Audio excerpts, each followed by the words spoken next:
네. 자, 65페이지 제 9절에 회계 변경과 오류 수정. 자, 회계 변경과 오류 수정은요, 우리 시험의 출제 빈도에서는 한 문제, 이론에서 한 문제 나올 확률이 좀 있습니다. 중요한 부분은 아니에요. 그리고 이론에서 딱 나오는 그 중요한 부분 딱 찍어 드릴 테니까 그것만 잘 기억을 해 주시면 되겠어요. 자, 우리가 이 회계 제도라는 것은 회사가 수시로 변경을 해서는 안 되죠. 그리고 오류, 우리가 회계 처리하는데 오류가 많이 있으면 안 되죠. 그래서 회계 변경과 오류 수정은 원칙적으로 없는 게 가장 좋은데, 불가피하게 우리는 회계 변경도 해야 할 때가 있다는 것입니다. 자, 회계 변경의 정의, 즉 회계 변경이란 무엇이냐? 녹화를 지금 내가 하고 있나요? 회계 변경이란 회계 정보의 유용성을 제고하기. 회계 정보의 유용성. 이게 뭐예요? 회계 정보를 유용한 회계 정보로 만들기 위해서 이 말이죠. 제고시키기 위해서 하는 말은, 그러려면은 계속성과 통일성이 유지될 필요가 있습니다. 그러죠? 통일되게 쭉 일관되게 회계 처리를 해야 돼요. 이는 회계 정보의 비교 가능성을 확보한다는 의미이기도 하다는 겁니다. 이 비교 가능성은 다음과 같이 구분될 수가 있다. 그래서 우리 비교 가능성에 대해서 우리가 회계의 질적 특성에서 이 얘기가 있었는데, 바로 그 부분을 여기서 다시 한번 언급을 합니다. 우선 기간별 비교 가능성, 전기와 단기를 비교했을 때 의미가 있어야 됩니다, 이 말이에요.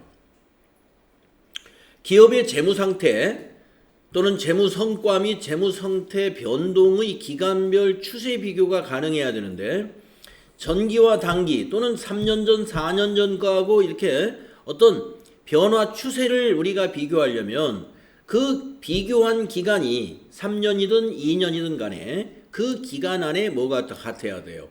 회계 기준이 동일해야 되겠죠? 그래야 비교가 의미가 있는 것이다. 이게 기간별 비교 가능성입니다. 그 다음에 두 번째, 기업 간의 비교 가능성이라는 것은 회사와 회사 간에도 어떤 재무 상태라든가 영업 성과라든가 이런 것들을 우리가 비교하려면은 기업 간의 회계 기준이 어떻게 해야 돼요? 통일된 회계 기준을 적용해야 되겠죠. 그래서 어떤 상장된 기업들은 국제 회계 기준, 포괄 손익을 가지고 손익계산서를 작성하는데, 비상장 기업은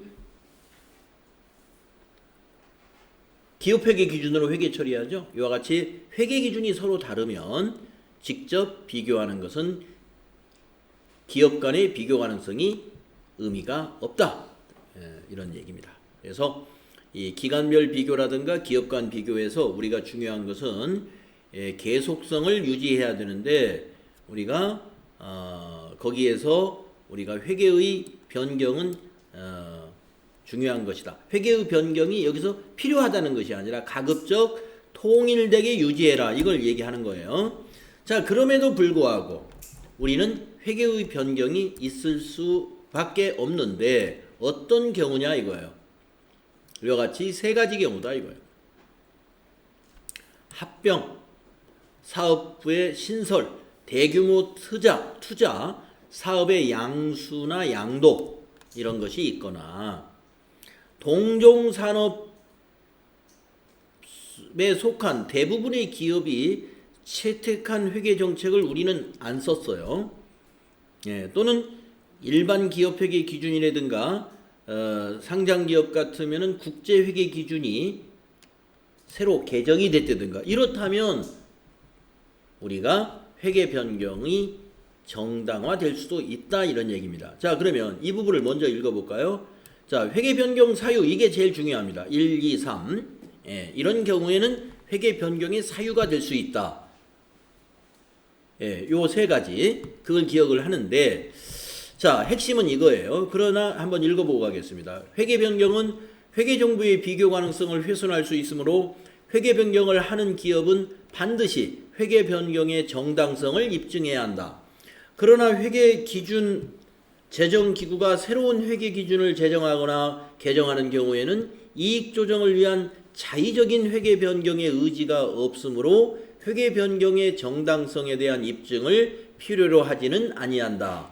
정당한 사유에 의한 회계 변경의 예는 다음과 같다. 네. 합병이라든가 사업부를 신설했다든가 대규모 투자를 했다든가 사업의 양도나 양수를 했다든가 이렇게 해서 우리 기업의 환경이 중대한 변화를 가져왔다면은 이것은 회계의 변경이 있을 수 있는 합당한 이유가 될 수 있다. 이런 얘기입니다. 정당한 사유가 될 수 있다. 자, 한번 읽어볼까요? 이러한 중대한 변화에 의해서 총자산이나 매출액, 제품의 구성 등이 현저히 변동됨으로써 종전의 회계정책을 적용할 경우 재무제표가 왜곡되는 경우가 있다면 정당한 사유로 제시될 수 있다는 거고. 두 번째, 동종산업에 속한 대부분의 기업이 채택한 회계정책인데 우리 회사는 지금까지 그거를 채택하지 않았다는 거예요. 그러면 이제 알았으니까 우리 회사도 그 정책에 따르는 그것은 뭐예요? 합리적이라고 봐야 되겠죠? 그거는 합리적인 판단이기 때문에 회계 변경의 사유가 될 수 있다. 동종산업이 속한 대부분의 기업이 채택했다는 것은 뭐냐면 우리 회사만 그렇게 안 했지 다른 회사들은 다 그렇게 했더라 이거예요. 그래서 그 회사, 다른 회사들, 동종의 다른 기업들을 따라서 하는 그것은 합리적인 것이다. 그 다음에 세 번째는 일반 기업 회계 기준이 개정되었다는 거예요. 바뀌었어요.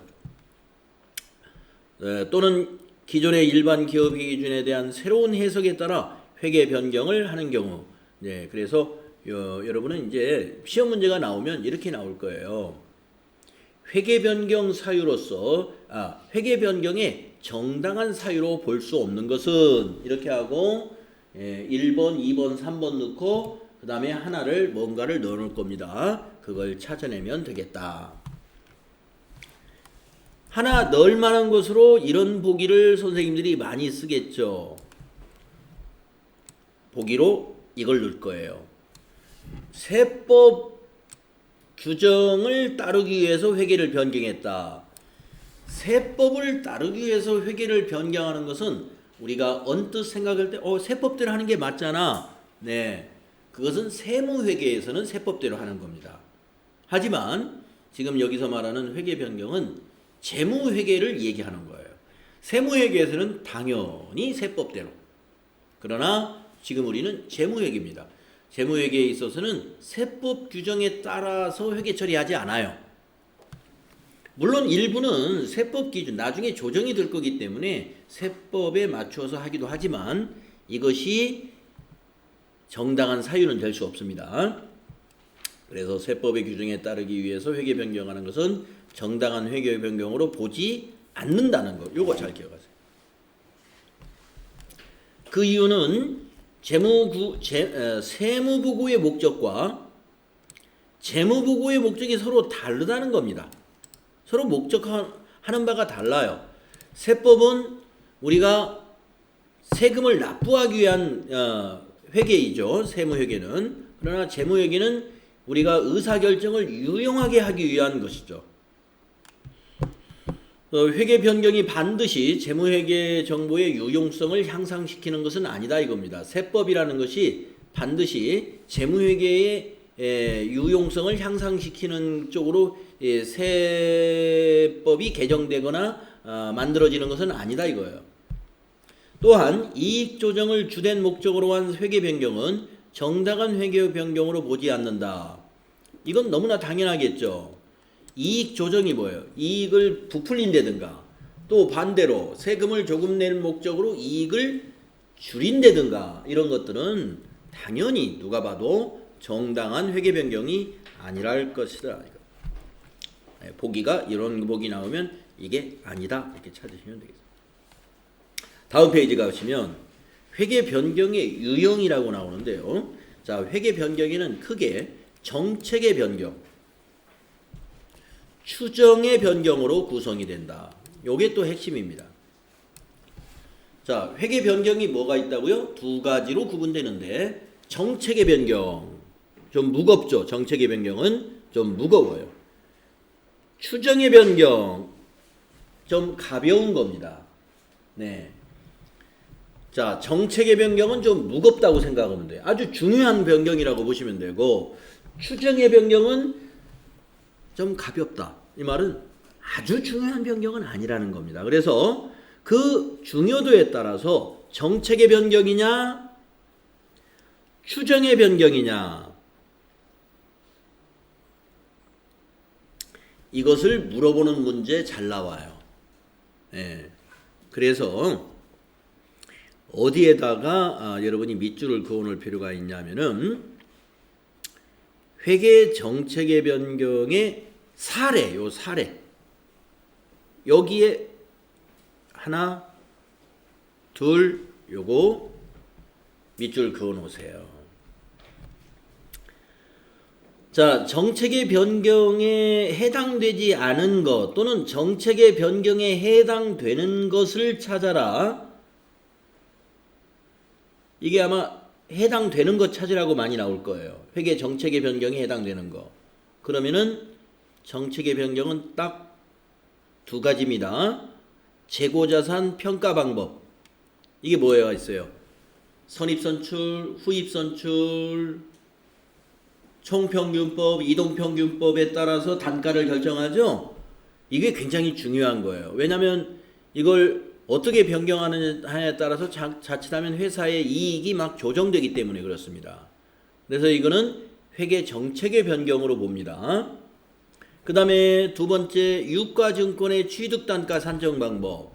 유가증권의 취득을 말이죠. 유가증권의 취득을 굉장히 많이 해요. 그러면 이것도 뭐에 해당이 되냐면 선입선출, 후입선출, 총평균법이나 이런 재고자산처럼 재고자산이 뭐예요? 상품의 매입과 출고가 수시로 일어난다.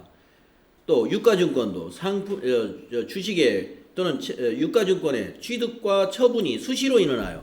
그러면 이걸 어떻게 이 나머지 재고를 얼마로 봐야 될지 이런 것들이 가정이 필요합니다. 이게 바로 선입선출, 후입선출, 총평균 이런 것들이에요.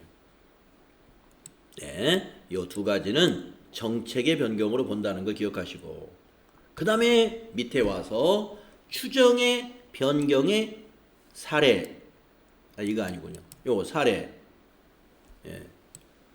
여기 있죠. 대손의 추정 여러분 대손의 추정이 뭐예요? 대손을 추정하는 방법이 잔액비례법이 있고 연령분석법이라는 게 있죠. 잔액비례법은 잔액의 1%, 총 잔액의 뭐 2% 이렇게 하는 거고 연령분석법은 연령별로 3개월짜리는 몇 프로, 6개월짜리는 몇 프로 이렇게 그 다음에 재고자산의 진부와 여부에 대한 판단과 평가 재고자산의 진부화에 따라서 재고자산의 평가 손실 같은 걸 의미하는 거예요. 이런 평가 방법. 좀 종류가 많아요. 추정의 사례는 좀 사소한 것이기 때문에 종류가 많습니다. 재고자산 진부화에 대한 판단. 그 다음에 우발부채의 추정. 처음 나오는 얘기죠. 우발부채. 부채는 부채인데 우발적이다. 이 말은 뭐냐? 여러분 우발적이라는 말은요. 계속적이지 않은 것을 우발적이라고 그래요. 왜 저는 우발적인 행동을 할까? 이 말이 뭐예요? 평소에 이런 행동을 하는 사람인데 갑자기 이상한 행동을 하면 우리가 뭐라고 표현합니까? 우발적인 행동을 했다. 이렇게 말을 하죠. 그럼 부채에서 우발부채라는 건 뭐냐? 부채는 부채인데 우발적이에요. 이게 뭐냐면 예를 들면 우리가 이렇게 보시면 돼요. 자, 제가 사업을 하는데 돈이 부족해요. 그래서 은행에 가서 돈을 빌립니다. 3년 만기로 해서 그러면 장기 차입금. 그거는 빼도 박지 못하는 확실한 부채예요. 그런 것은 우발부채가 아니에요. 자, 그런데 어떤 것이냐? 돈이 없어요. 예, 돈이 필요한데 은행에서 돈을 빌릴 만큼 빌리고 나머지는 만약에 제가 젊은 사람이라 우리 부모님이 있겠죠. 근데 저희 부모님은 다 돌아가셨어. 그러면 이제 형제, 형님, 동생, 누님 뭐 이렇게 찾아가서 돈 좀 빌려줘. 내가 지금 사업을 하는데 돈이 모자래. 예? 그러니까 뭐 동생이 2천만 원 빌려주고 누나가 1,000만 원 빌려주고 그래 너 빨리 잘 해결하라고 빌려 받았어요. 내가 갚을 거에 갚을게 하고 그러면 그것도 어떻게 됩니까? 돈을 빌렸으니까 부채로 인식은 하죠. 인식을 하는데 우발부채라는 건 뭐냐면 이것이 안 갚을 수도 있고 갚을 수도 있고 이런 거예요. 그러니까 우리가 여러분들이 부모님한테 그러니까 친구에게 돈을 빌린 건 반드시 갚아야죠. 근데 돈이 없어도 부모님한테 저 월급 타서 드릴게요. 돈 좀 빌려주세요. 알았어. 그랬던 게 아빠가 엄마가 돈을 줬어요. 그걸 여러분 부채로 잘 인식 안 하죠. 내가 이걸 뭐 엄마 안 줘도 엄마는 이해할 거야. 이런 것이 우발부채예요. 그러니까 회사 경영을 하는데도 그런 성격의 부채가 있습니다. 관계회사 간에 이런 그 거래에서는 그런 우발적인 것이 있어요. 자, 그래서 여기서는 그러니까 우발부채 같은 경우는 재무상태표에서 어디에 나타나냐면 재무제표에는 안 나타나요. 그러니까 부채란에 유동부채, 비유동부채 안에 우발부채는 안 씁니다. 우발부채를 기록하려면 주석에 써요. 표시하지 않은 부채 중에 이런 것도 있다. 이건 주석에 기록될 수 있습니다. 자, 근데 어디 우발부채의 추정이라는 건 뭐예요? 그거를 우발부채는 애매하기 때문에 이걸 어떻게 추정하느냐 이거예요. 그 다음에 감가상각 자산의 내용 연수를 정하는 거, 그 다음에 감가상각 방법을 변경하는 거, 잔존가치를 변경하는 거, 이게 전부 세 가지가 뭐예요? 전부 감가상각과 관련이 있죠. 내용 연수의 변경, 감가상각 방법의 변경, 잔존 금액의 수정, 이런 게 전부 감가상각과 관련이 있죠.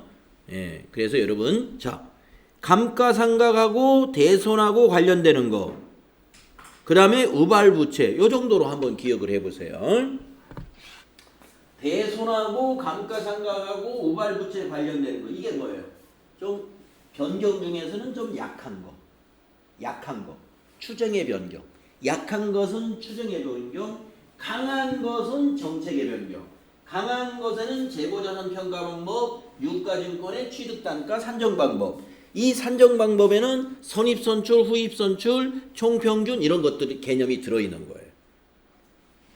요거 잘 기억하시면 돼요. 이 부분에서는 그게 필기시험에서 아주 여러 번 나왔습니다. 자, 왜 제가 또 이 정책의 변경을 무거운 것이라고 했냐면 회계 처리를 보시면 알아요. 또 추정의 변경은 조금 가벼운 것이라고 했냐면 회계 처리를 보면 알아요. 자, 그러면 중요하다고 생각하는 좀 무거운 변경이 정책의 변경인데 회계 처리를 한번 읽어보겠습니다.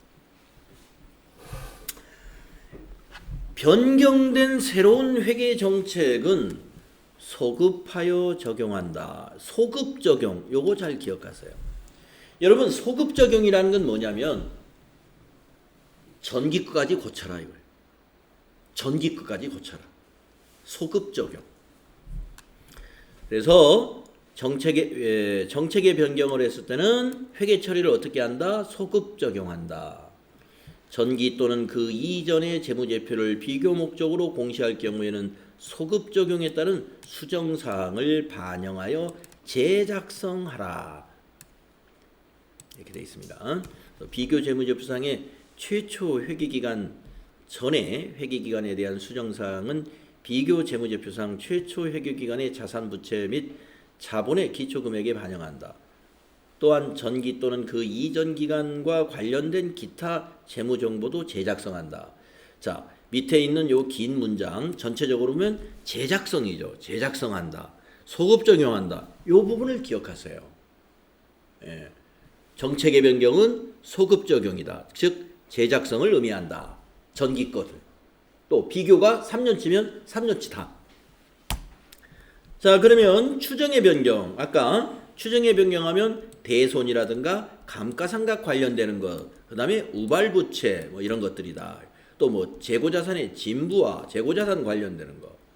여기 재고자산 관련되면 잘못하면 헷갈려요. 위에 있는 것은 평가 방법이요. 재고자산 평가 방법. 밑에는 평가가 아니라 진부하니까 여러분 재고자산이라고 하면 위에 거하고 혼동이 될 수가 있으니까 오히려 진부하라는 키워드를 기억하는 게 좋을 거예요. 그래서 이런 것들은 특히 감가상각 관련되는 게 많죠. 내용연수, 감가상각 방법, 잔존금액. 자, 추정의 변경은 회계 처리를 어떻게 하는가 보세요. 회계 추정의 변경은 전진적으로 처리하라. 전진적이라는 거 뭐예요? 앞으로만 잘해라 이거예요. 예, 과거 거 묻어둬 그냥.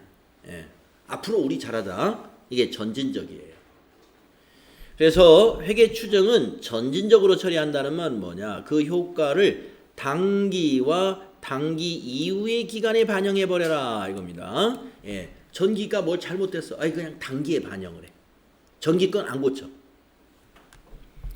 회계 변경의 속성상 그 효과를 회계 정책의 변경 효과와 회계 추정의 변경 효과로 구분하기 불가능한 경우는 가벼운 걸로 봐야 되겠죠? 추정의 변경으로 본다. 네. 이 효과가 이것이 정책의 변경이야? 아니면 추정의 변경이야? 구분하기 불가능하다 하면은 가벼운 걸로 추정의 변경으로 본다. 이것도 좀 기억하시면 되겠어요. 네. 그거 잘 기억해 주시면 돼요. 이론에서 이렇게 나올 거예요. 자, 이제 오류를 보겠습니다. 네, 오류. 회계 변경과 오류는 다른 거예요. 예, 오류는 뭘 잘못한 거예요. 잘못한 것이 나중에 발견된 거예요. 그건 고쳐야죠. 오류는 고쳐야 되겠죠. 자, 오류란 뭐냐 이런 겁니다. 전기 또는 그 이전 기간의 재무제표를 작성할 때 발생하였던 오류가 당기에 발견되었다. 이런 것을 우리가 오류라고 한다 이거예요. 회계 오류는 계산상의 실수, 회계 기준의 잘못된 적용, 사실 판단의 잘못, 아니면 부정과 과실, 예, 이런 등으로 인해서 발생합니다. 예, 부정행위나 과실로 인해서도 발생한다. 그래서 오류 수정은 전기 또는 그 이전의 재무제표에 포함된 회계적 오류를 당기에 발견하여 이를 수정하는 것을 말하는 거예요.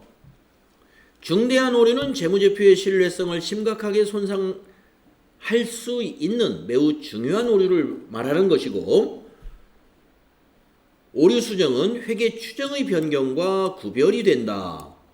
회계 추정의 변경은 추가적인 정보를 입수함에 따라 기존의 추정치를 수정하는 것을 말하고, 예를 들면 우발부채로 인식했던 금액을 새로운 정보에 따라 보다 합리적으로 추정한 금액으로 우발부채를 수정하는 것은 오류 수정이 아니라 추정의 변경이라고 해야 된다. 아까 우리 추정의 변경이 있는 것 쭉, 예, 감가상각 관련되는 거, 대손 관련되는 거, 우발부채 관련되는 것은 오류가 아니죠.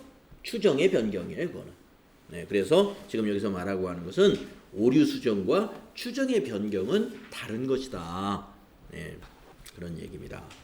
그러면 오류 수정을 또 회계 오류의 유형은 크게 당기 순이익에 영향을 미치지 않는 오류. 교환거래는 안 미치잖아요. 교환거래는. 또 당기 순이익에 영향을 미치는 오류.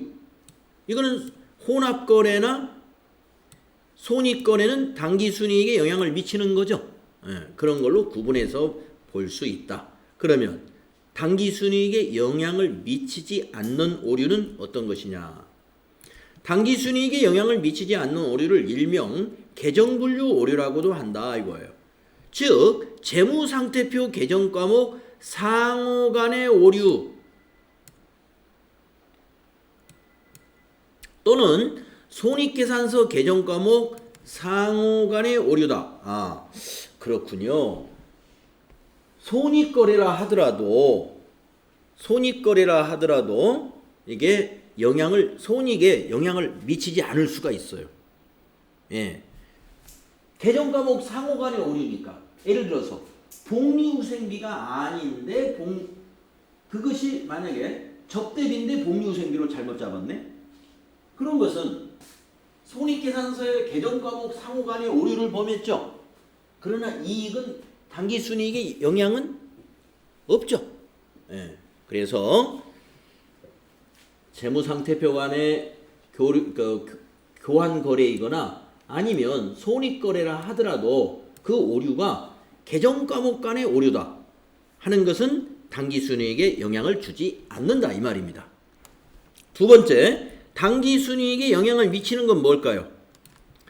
이것은 중대한 회계 오류와 중대하지 않은 회계 오류에 대하여 오류 수정의 회계 처리 방법은 각각 다르다. 그래서 이게 지금 여기 영향을 미치지 않는 오류가 있는데 이 당기순이익에 영향을 미치는 오류는 우리가 중요한 오류냐 중요하지 않느냐로 따라서 뭐가 달라진다? 회계 처리 방법이 좀 다르다.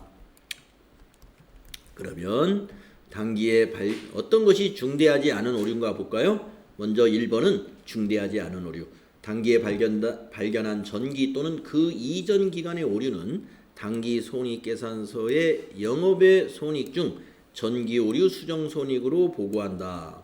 네, 중요하지 않으니까 그냥 당기에 전기 거를 영업의 비용이나 수익으로 인식해버리라 이거예요. 계정과목은 뭘로 쓰느냐? 전기, 오류, 수정, 손실이면 손실, 전기, 오류, 수정, 이익, 이익이면 수정이익 이렇게 그냥 보고하라. 네. 그래서 밑에 사례를 보면 A사는 1차 년도 초에 3년의 내용 연수를 가지는 유형자산 900원을 구입을 하고 이를 전액 수선비로 처리했네요. 아니 3년 동안 사용할 수 있는 유형자산이면 수선비로 처리할 게 아니라 자산으로 처리해가지고 900원을 3번으로 나누어서 비용 처리해야 되죠. 감가상각 방식으로. 예. 이렇게 처리했다는 거예요. 그런데 이 오류를 2년 차에 발견을 했다. 이것은 중대하지 않은 오류라고 가정을 했다면 이렇게 하라. 네. 자, 회사가 900원을 전부 비용 처리했어요. 예. 그러면 2차 년도에는 회계 처리할 것이 없죠? 그런데 이걸 만약에 자산 처리했다면 1차 년도에는 유형자산 900원, 대변의 현금 900원 이렇게 하고 1차 년도에 감가상각을 하겠죠? 정액법이라면 300원씩. 그래서 차변의 감가상각비 300원, 대변의 감가상각 누계액 300원. 이렇게 해야 되고 2차 년도에 또 감가상각을 하겠죠? 그래서 차변의 감가상각비 300원, 대변의 감가상각 누계액 300원. 이런 식으로 1차 년도, 2차 년도, 3차 년도까지 회계 처리를 할 거다. 그러면 이걸 어떻게 수정하냐? 원래 이렇게 해야 되는데 이렇게 잘못했을 때는 이런 방식으로 하라 이거예요. 네. 차변의 유형자산을 잡아요. 900원을. 그리고 감가상각 누계액을 300원을 잡습니다. 당기 거. 이거 2차 년도에 수정하는 거예요. 그다음 요 감가상각 누계액은 이거죠. 이거 당기의 감가상각비 300원하고 감가상각 누계액 300원. 그다음에 그 전에 감가상각 하지 않은 거 이것을 전기오류 수정 이익으로 해서 영업의 수익으로 처리한다 하는 얘기입니다. 네, 영업의 수익으로. 이렇게가 하나의 세트군요. 이렇게 하나 세트. 그 다음에 요게 당기분 거. 네. 그래서 우리가 전기오류 수정이익 또는 전기오류 수정 손실이라는 계정으로 이 회계 처리를 당기에 반영하는 것은 중대하지 않은 오류의 회계 처리에 해당이 되는데 이거 시험에 나올 확률 거의 없습니다. 자, 중대한 오류 보겠습니다. 중대한 오류 여기 있는 설명 읽어보는 거 의미 없고요. 바로 회계 처리를 볼게요. 자, 중대한 것이다. 그러면은 결과적으로 이거는 똑같아요. 회사가 잘못한 분계. 제대로 하면 이렇게 해야 됩니다. 그랬을 때 여기서 뭐가 달라지는가를 보면 전기 오류 수정 이익이다 해서 영업의 수익으로 처리했던 것을 이번에는 이익 잉여금으로 잡아주죠. 이익 잉여금으로. 이익 잉여금이라는 건 뭐예요? 중대한 오류이기 때문에 전기분 재무제표를 고친 거예요. 전기분 재무제표를 고쳐가지고 이 전기의 당기순이익이 달라지니까 당기의 이익잉여금에다가 이만큼을 더 플러스 해주는 겁니다. 아시겠죠? 그래서 전기 오류 수정이익이 영업의 수익이 아니라 이익잉여금 안에 들어가더라. 이익잉여금 안에 들어가려면은 전기의 당기순이익이 고쳐져야 되겠죠. 그래서 여기에서 전기 거를 고친다. 여기 제작성이라는 얘기가 나오죠. 그래서 전기 거를 제작성한다. 이런 중대한 오류는 전기 거를 제작성해야 된다. 그래서 이렇게 분계가 일어난다. 그것만 알아두면 되겠네요. 중요하지 않을 때는 전기 오류 수정이익으로 해서 영업의 수익으로 또는 영업의 손실로, 그 다음에 중대한 것은 이익잉여금으로 해서 전기 오류 수정 이익이 있었으면 대변일 것이고 손실이 났으면 차변에 이익잉여금이 와야 되겠죠. 네. 자, 그 다음에 이제 내부통제제도. 내부통제제도도 TAT 2급에는 잘 안 나와요. 내부통제제도가. FAT 1급에서는 한 문제 꼭 나올 겁니다. 근데 어디서 나온다고요? 여기에서 내부통제제도의 목적 세 가지. 요 세 가지. 내부통제제도의 목적 다시 한번 머릿속에 정리를 해보면 기업 운영의 효율성 및 효과성 확보, 두 번째 재무 정보의 신뢰성 확보, 세 번째 관련 법규의가 아니라 관련 법규와 정책의 준수. 관련 법규와 정책의 준수. 이게 우리 내부 통제의 목적이다 이겁니다. 그러니까 우리가 기업이 말이죠. 기업이 제대로 된 기업 운영을 하기 위해서는 내부 통제제도, 즉 내부 감사 제도를 운영해야 되는데 그 내부 감사, 내부 통제를 하는 목적은 우리 기업 운영을 효율성으로 하기 위한 것이고, 그 다음에 우리가 만드는 재무정보, 이 회계정보의 신뢰성을 확보하는 것이고, 관련 법규와 정책을 우리가 잘 준수하기 위해서 내부 통제 제도를 운영한다. 이렇게 연결해서 보시면 되겠고, 그 다음에 요 5가지 잘 나오죠? 내부 통제의 구성이 뭐냐 이거. 내부 통제 제도 활동의 그 구성, 이런 것들이다 이거. 통제 환경, 위험 평가, 통제 활동, 정보 및 의사소통, 모니터링. 이거 FAT 1급 교재할 때 우리 이거 한번 쭉 읽어보면서 대략 훑어봤었습니다. 내부 통제제도의 구성이 아닌 것, 이런 문제 잘 출제됩니다. 그래서 통제 환경, 위험 평가, 통제 활동, 정보 및 의사소통, 모니터링, 요 5가지의 요소 알아두시고요. 그 다음 페이지에 가서 또 여기서 중요한 것이 뭐냐면 이 내부 통제제도가 신과 같이 완벽한 것은 아니다. 뭐 우리가 여러분이 신의 세계를 체험해 보지 않아서 신이 과연 완벽한 것인지, 신은 존재하는 것인지 잘 모르겠으나 어쨌든 사람은 말이죠, 항상 불완전한 존재죠. 그래서 여기 결론을 이렇게 알아줘요. 이렇게 사람들에 의해서 운영이 되기 때문에 내부 통제 제도는 모든 위험을 완벽하게 통제할 수는 없다는 거. 한계를 인정해야 된다는 거. 이것을 잘 기억했어요. 그래서 보기에 내부 통제 제도는 모든 위험을 완벽하게 통제할 수 있다라고 하면 그게 답이라고 그랬죠. 그게 틀린 답이다. 그거 잘 기억하면 돼요. 한계가 있다는 거. 한계가 있다. 왜? 사람이라는 것은 말이죠. 사람이라는 것은 여러 가지 위험에 노출될 경우가 많아요. 사람이 집중력이 떨어질 수도 있죠. 이렇게 하면 날씨가 갑자기 추워지면 말이죠. 여러 가지 건강상의 문제도 나올 수가 있어요.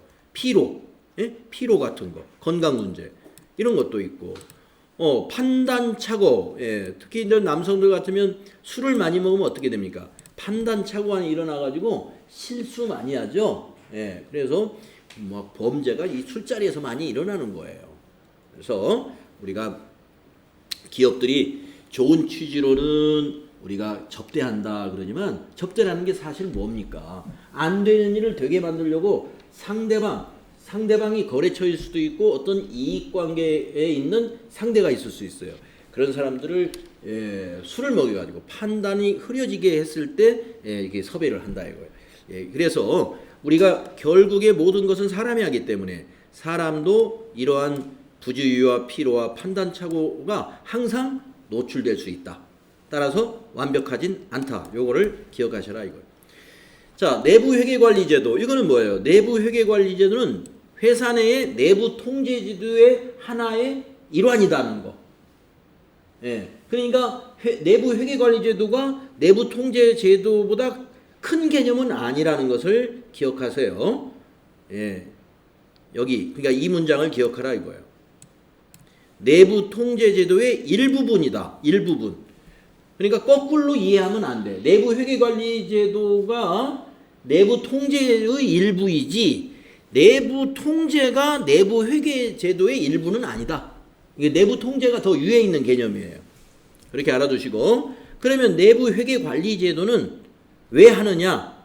네, 여러 가지 이유가 있지만 첫째, 자산보호, 그리고 신뢰성 확보. 아까 우리 이거 있었죠? 예. 내부 통제제도의 목적 중에 두 번째가 재무정보의 신뢰성 확보였죠? 예. 내부 회계관리제도가 허술하면 재무정보의 신뢰성 확보는 기대할 수 없는 겁니다. 그 다음에 회사의 자산. 예, 회사의 자산이라면 뭐 유형자산만이 아니라 재고자산 이런 것들. 우리 회계장부에 얼마라고 표시되어 있는데 그게 과연 제대로 확인된 평가된 금액이냐 하는 겁니다. 그래서 이런 재무제표에 표시되고 있는 모든 자산의 취득, 사용, 처분 이런 것들이 제대로 회계적인 차원에서 관리되고 있어야 됩니다. 재무제표에 이런 것들이 왜곡 표시되면 안 되겠죠.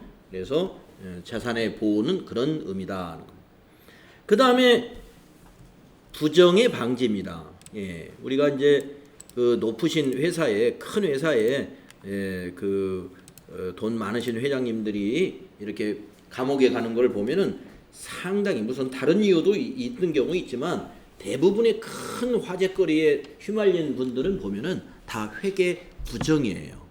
예, 회계 부정. 그래서 뭔가 뭐 무슨 어떤 나쁜 의도를 가지고 어느 기업을 과대하게 부풀려서 뭔가를 표시했다. 자산을 표시했다. 수익을 부풀렸다. 뭐 이런 얘기 많이 들어보셨을 거예요. 분식회계 이렇게 얘기하죠. 그래서 이 부정방지가 중요한데 이 부정방지 중에서도 책임자급인 경영진의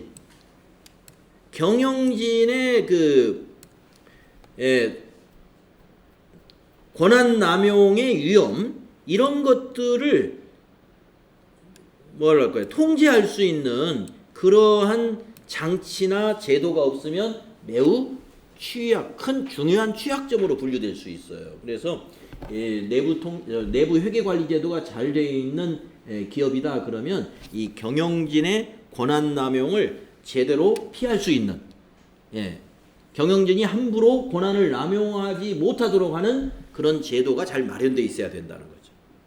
네.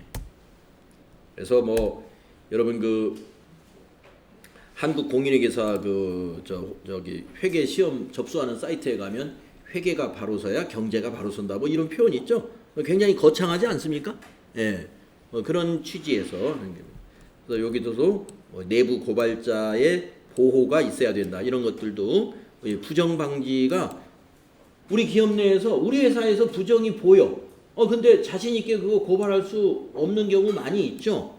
예, 우리 회사 일인데 내가 고발했다가 내가 피해를 볼 수도 있다. 예, 이런 것들이 걱정이 된다 이거죠. 그래서 뭐 여러 가지 이러한 것을 그 내부 고발자를 보호할 수 있는 그런 프로그램도 어디에 포함되어 있어야 돼요? 내부 회계관리제도에 그것도 포함되어 있어야 된다.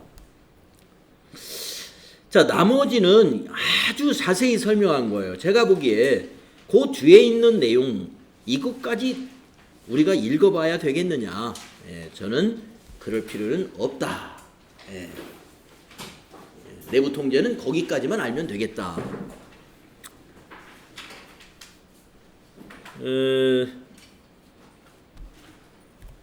네, 내일부터 날씨 추워진다 그러니까요, 여러분들. 내일부터 좀 옷 좀 잘 든든히 입고 나오시면 되겠습니다. 수고했습니다.